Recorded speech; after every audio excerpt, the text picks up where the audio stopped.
Hello everybody, and welcome back to Switch Up Story Time. And what are we reading, Joseph? George's Marvellous Medicine. George's Marvellous Medicine. Quick recap, what's happened so far? George has made a medicine.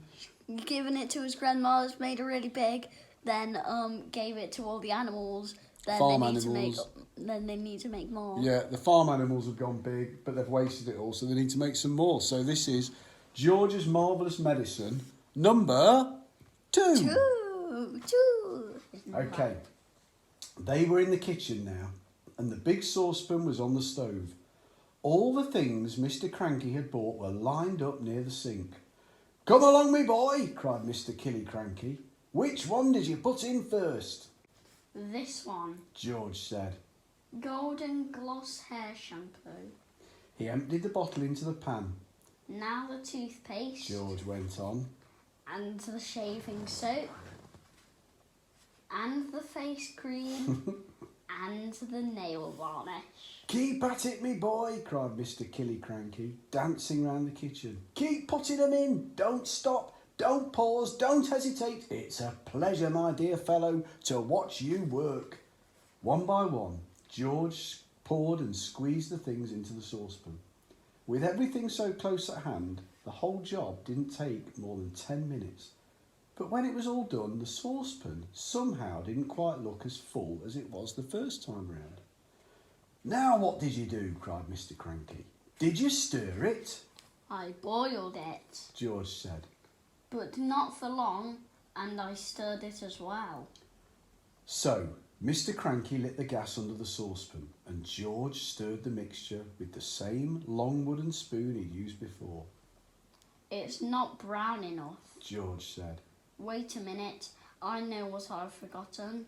"What?" cried Mr. Cranky. "Tell me quick, because if we've forgotten even one tiny thing, then it won't work, at least not in the same way." A quart of brown gloss paint. "Very good," George said. That's what I've forgotten. Mr. Killy Cranky shot out of the house and into his car like a rocket. He sped down to the village and bought the paint and rushed back again. He opened the can in the kitchen and handed it to George. George poured the paint into the saucepan. Aha, that's better. George said. That's more like the right colour. "It's boiling," cried Mr. Cranky. "It's boiling and bubbling. George, is it ready yet?" It's ready. George said. At least I hope it is. "Right," shouted Mr. Cranky, hopping about. "Let's test it. Let's give it to a chicken." "My heavens alive, why don't you calm down a bit?" Mrs. Cranky said, coming into the kitchen. "Calm down?" cried Mr. Cranky. "You expect me to calm down? Here we are mixing the greatest medicine ever discovered in the history of the world. Come along, George. Dip a cupful out in the saucepan, get a spoon, and we'll give some to a chicken to make sure we've absolutely got it right." Outside in the yard, there were several chickens that hadn't had any of George's Marvellous Medicine number 1. They were pecking about in the dirt in that silly way that chickens do. George crouched down, holding a spoonful of Marvellous Medicine number 2. Come on, chicken. He said. Good chicken. Check, check, check.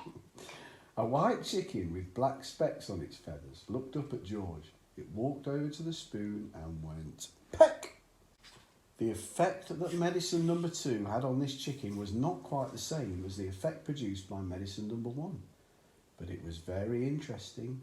"Buck, buck, buck, blah!" shrieked the chicken, and it shot 6 feet into the air and came down again. Then sparks came flying out of its beak, bright yellow sparks of fire, as though someone was sharpening a knife on a grindstone in its tummy. Then its legs grew longer and longer. Its body stayed the same size, but 2 thin yellow legs got longer and longer and longer. "What's happening to it?" cried Mr. Killy Cranky. Something's wrong. George said. The legs went on growing, and the more they grew, the higher into the air the chicken's body went. When the legs were about 15 feet long, they stopped growing. The chicken looked perfectly absurd, with its long legs and its ordinary little body perched high on top.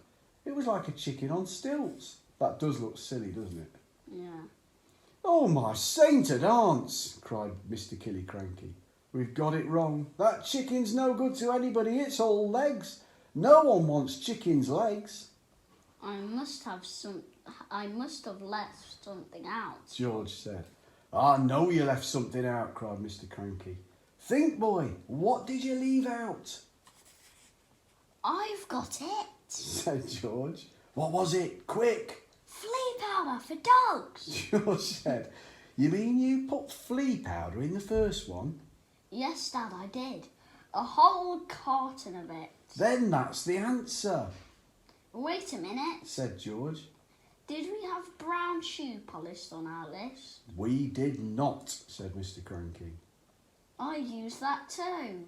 Well, no wonder it went wrong, said Mr. Cranky. He was already running to his car, and soon he was heading down to the village to buy more flea powder and more shoe polish. And that's the end of that chapter, and I hope you'll join us next time when we'll be reading Marvellous Medicine number 3. 3! Join us next time. Bye-bye-bye. Goodbye.